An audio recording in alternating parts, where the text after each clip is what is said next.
قرآن کی چوری نہ کرو، خدا کے قرآن سے منہ نہ پھیرو، لوگوں کی توجہ نہ ہٹاؤ۔ اللہ پاک کہتا وَهَذَا كِتَابٌ أَنزَلْنَاهُ مُبَارَكٌ فَاتَّبِعُوهُ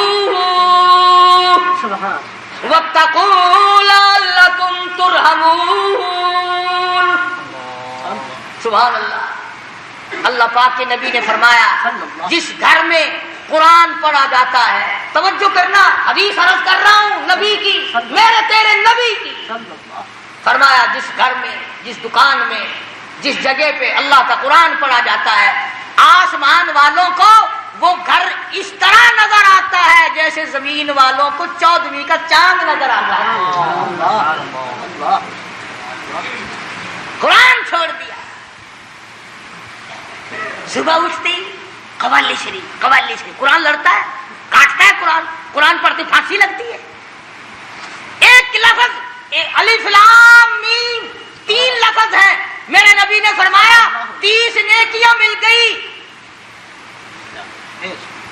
الف لام میم 3 حرف پڑھنے سے 30 نیکیاں مل گئی، 10 گناہ معاف ہو گئے، 10 درجے بلند ہو گئے ایک ایک لفظ کے بدلے میں۔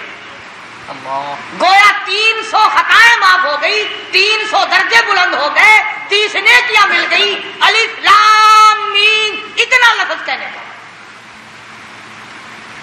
تو فرمایا نبی کریم صلی اللہ علیہ وسلم نے جو آدمی یا عورت یا مرد صبح سورت یاسین کی تلاوت کرتا ہے، جو آدمی صبح سورت یاسین کی تلاوت کرتا ہے، عورت ہو یا مرد، سنو کالی کملی والے کا فرمان ہے صلی اللہ علیہ وسلم، فرمایا کہ اللہ پاک نے یوں فرمایا کہ اس دن سارا دن کے حادثے سے، شر سے، فتنے سے، نقصان سے، مال کے نقصان سے، جان کے نقصان سے، کاروبار کے نقصان سے، اللہ پاک فرماتے ہیں میں قسم کھاتا ہوں کہ سارا دن کا ذمہ دار میں بن جاتا ہوں، سارا دن کا ذمہ دار میں بن جاتا ہوں۔ یہ سورت یاسین تو نہیں پڑھتے، نہ سیکھتے ہیں، نہ سکھاتے ہیں، نہ عورتیں سیکھتی ہیں، نہ مرد سیکھتے ہیں، نہ بوڑھی عورتیں سیکھتی ہیں، نہ بوڑھے مرد سیکھتے ہیں، اور قبر کے کنارے لگے ہوئے ہو۔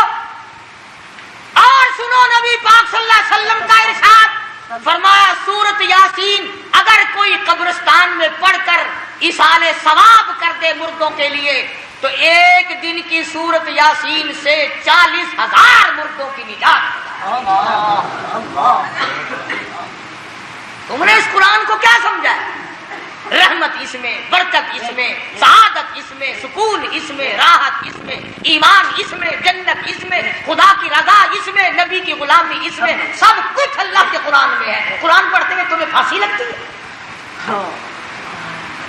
تلاوت کیا کرو صبح شام اٹھ کر، اپنے بچوں کو کراؤ، خود کرو، گھروں میں عورتیں تلاوت کریں، انشاءاللہ بیماریاں چلی جائیں گی، گھر کے تنازع نکل جائیں گے، جھگڑے نکل جائیں گے، رحمت ہی رحمت ہوگی۔ اللہ پاک مجھے اور آپ کو عمل کی توفیق عطا فرمائے۔